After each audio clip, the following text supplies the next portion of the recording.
So, today I am going to speak on chapter 10 of Bhagavad Gita. The name of the chapter is Vibhuti Yoga. Vibhuti is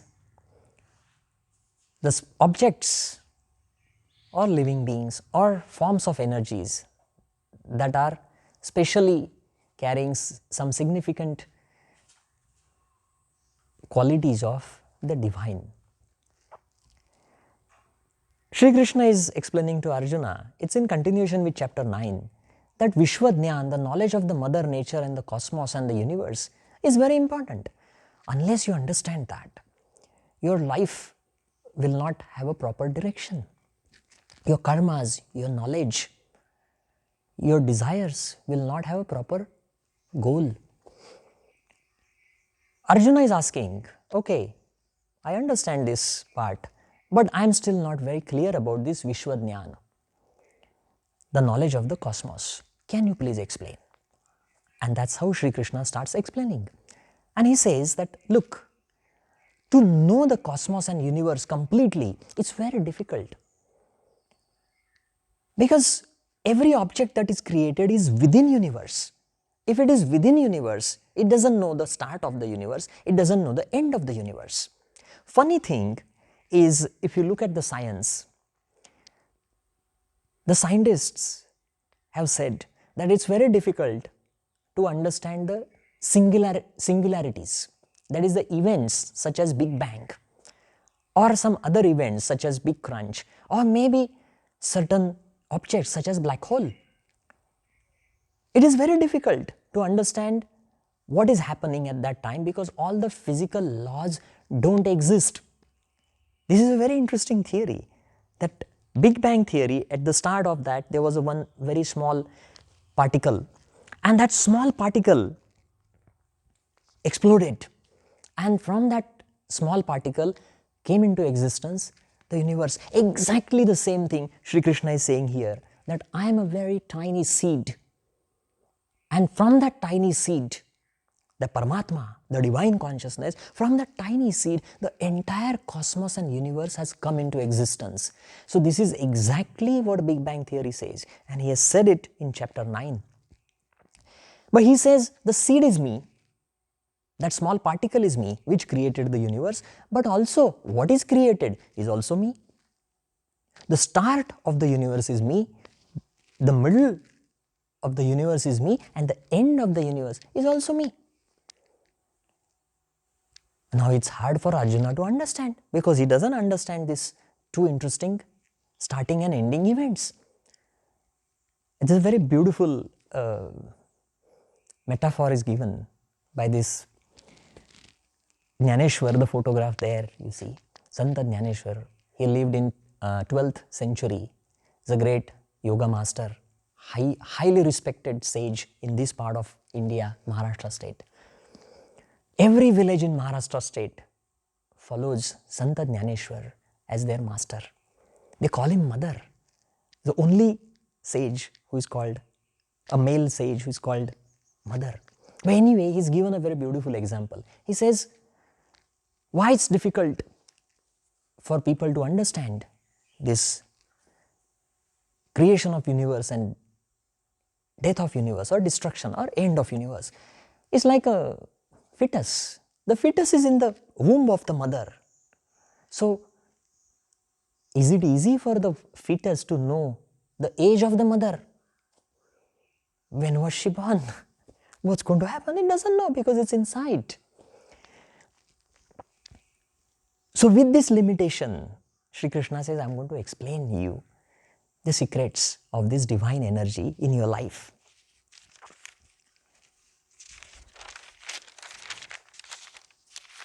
Shri Krishna starts with the 11 important principles that we see around.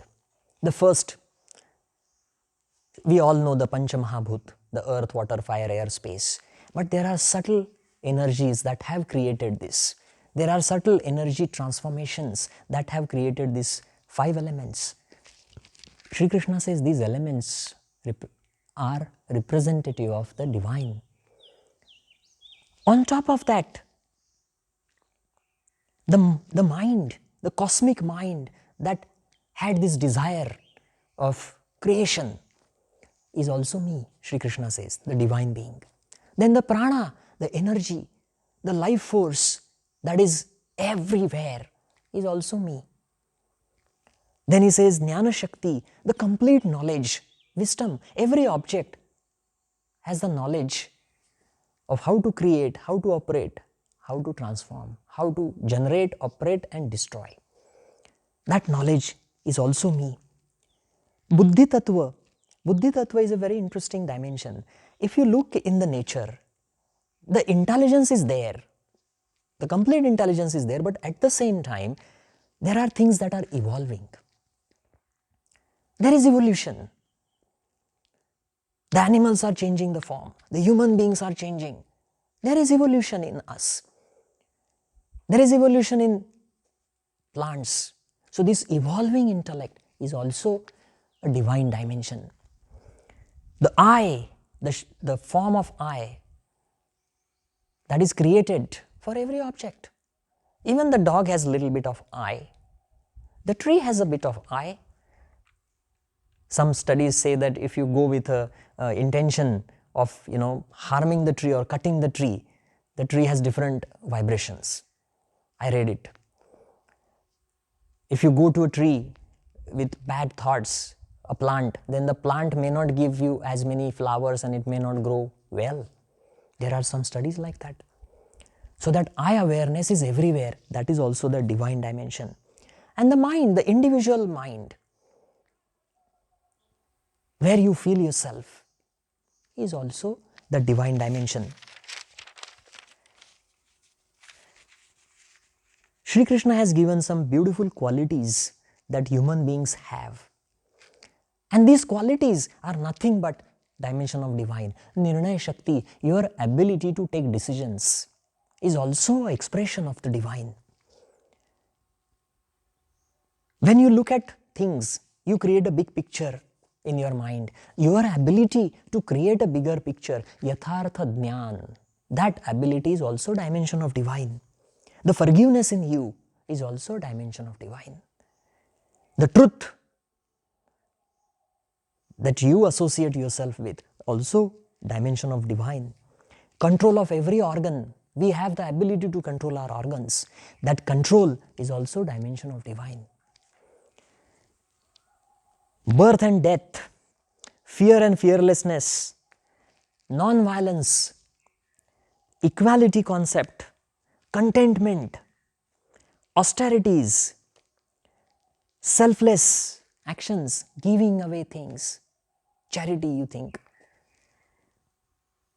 kirti, the respect, all of these qualities are also expressions of divine in us. Sri Krishna says that Atma, the consciousness in every living being, is direct expression of Paramatma, cosmic consciousness. The prana that operates in our body mind is also divine.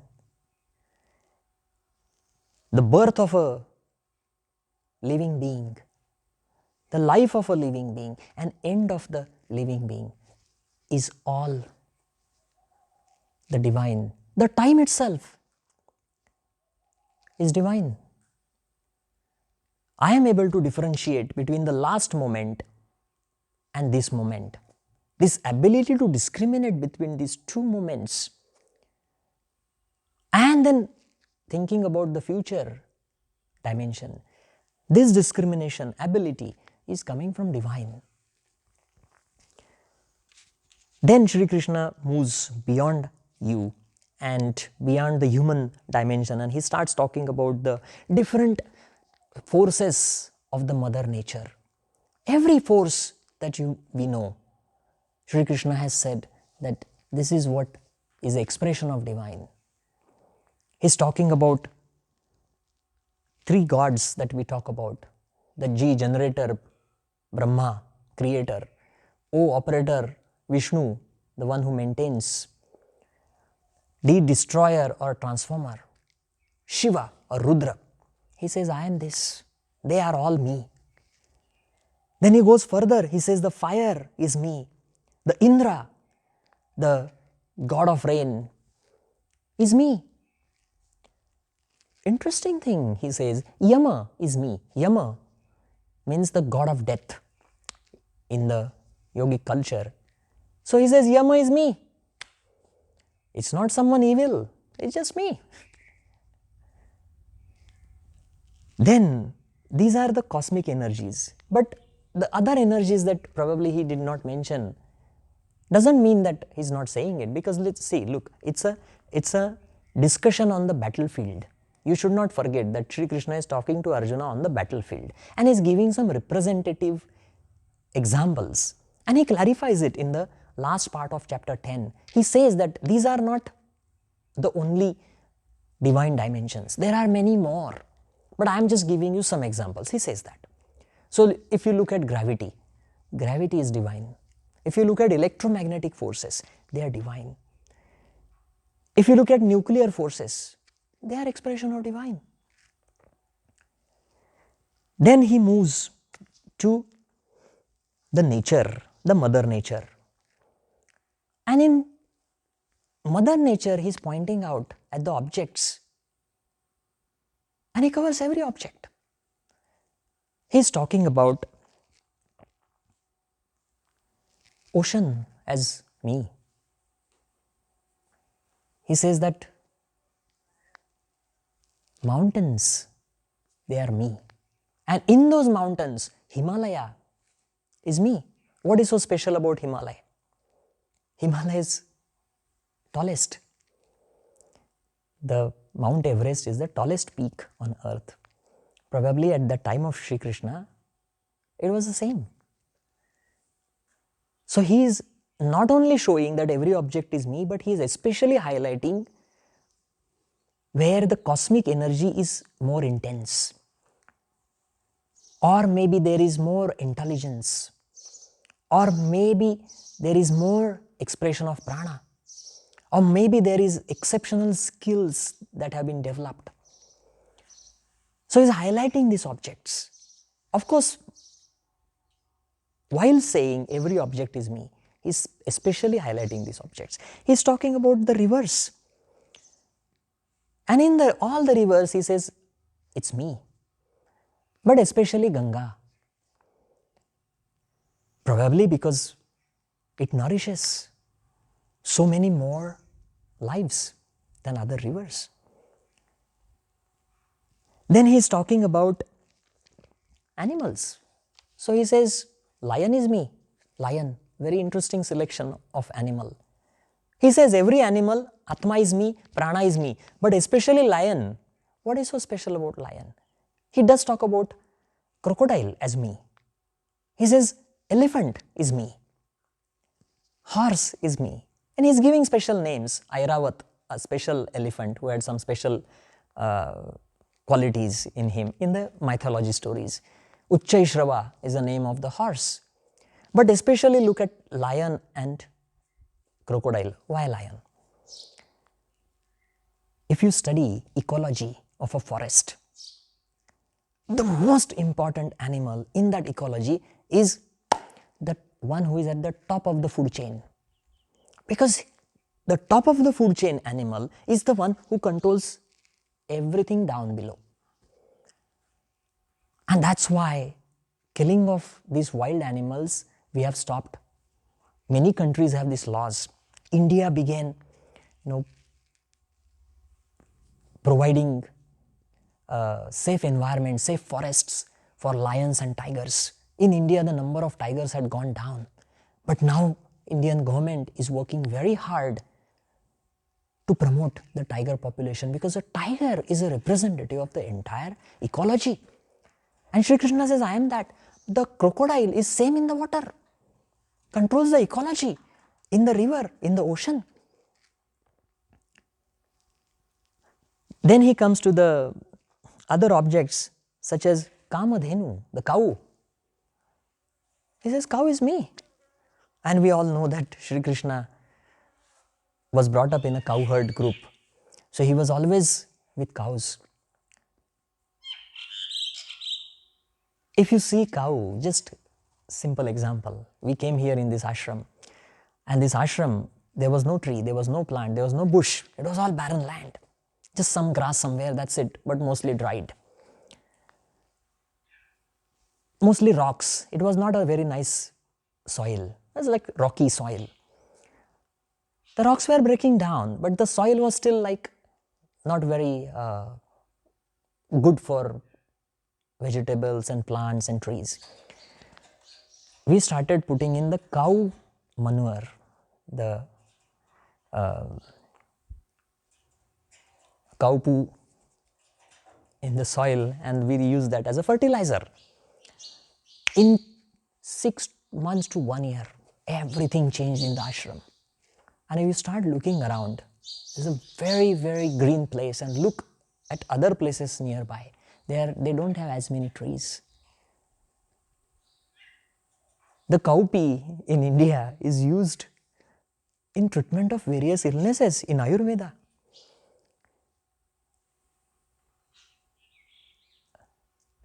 So anyway, just one example I'm giving you.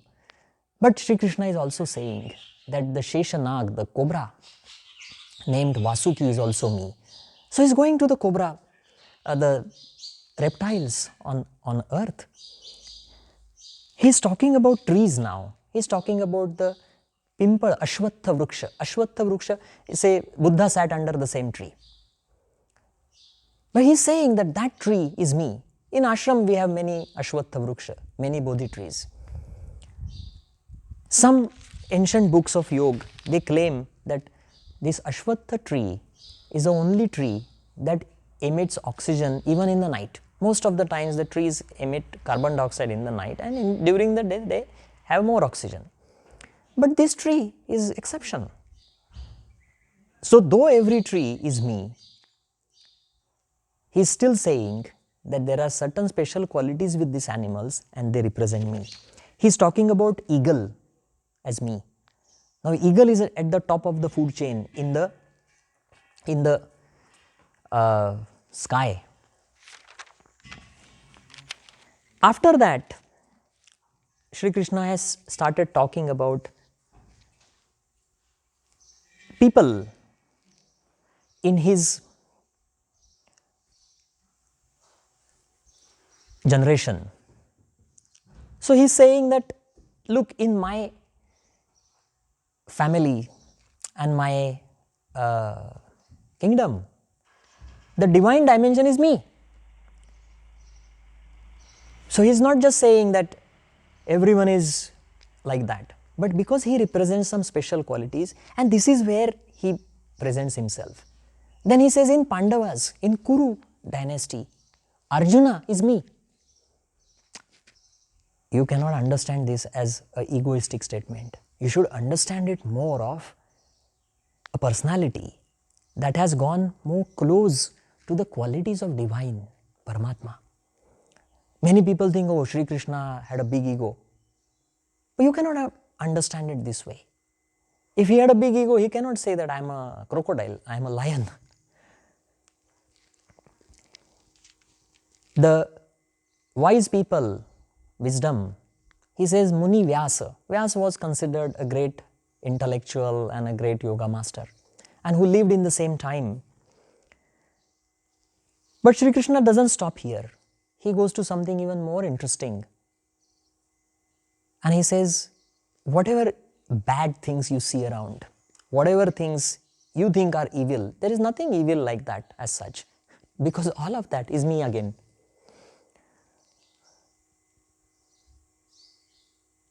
The weapons that you see around, that destroy, it's me. It's not a different energy. If you see the power of the powerful people, that power is me.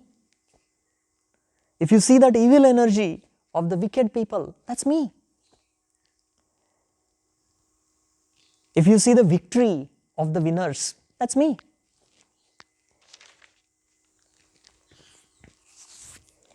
So he's used 3 important words, Aishwarya, Kanti and Shakti. He says every object that you see in the mother nature that has this Aishwarya. Aishwarya is that completeness, that beauty. Kanti is that ability to stand out. And Shakti, the energy. These are the expressions of divine. He's given 6 more qualities at the end. The first is Kirti. Kirti is the ability to perform positive karmas, and those positive karmas bringing respect, or people appreciating it because it is beneficial to them. This is Kirti. That is me. Then Shri. Shri is that Aishwarya, I just mentioned it. That Aishwarya is that completeness. That Aishwarya is that beauty of achievement in our life. Then Vani, the ability to express the positive thoughts through the speech. So it's a positive speech for the benefit of everyone. That is also me, Shri Krishna says. Then Smriti, Medha. Smriti and Medha. Smriti is memory, Medha is intellect. The intelligence, they are also forms of me. Dhriti is that courage that we all have to try something new. To walk in the unknown territory where we don't know anything. We just have this conviction and we just start walking. That courage, that dhriti is also me. And Kshama, the ability to forgive and move on is also me. So if you look at all these objects, what are they telling us? They're telling us that this Vishwa Jnana, the knowledge of the cosmos, if we see it with open eyes, we can find the form of this divine everywhere. If I close my eyes, I still see the form of divine in me. And this brings that beautiful connection. A person who turns away from the sensory desires and ego and starts looking everywhere, and what he doesn't see, oh, he's a different person, oh, he's a different object, oh, that mountain is different, but instead he see that oneness everywhere, is Bhakta, the one who is united with that divine. And Shri Krishna is telling Arjuna that be the Bhakta, be this Bhakta, be one with everything that exists around, and that will take you to that higher state of achievement from where there is no return to this birth and death cycle.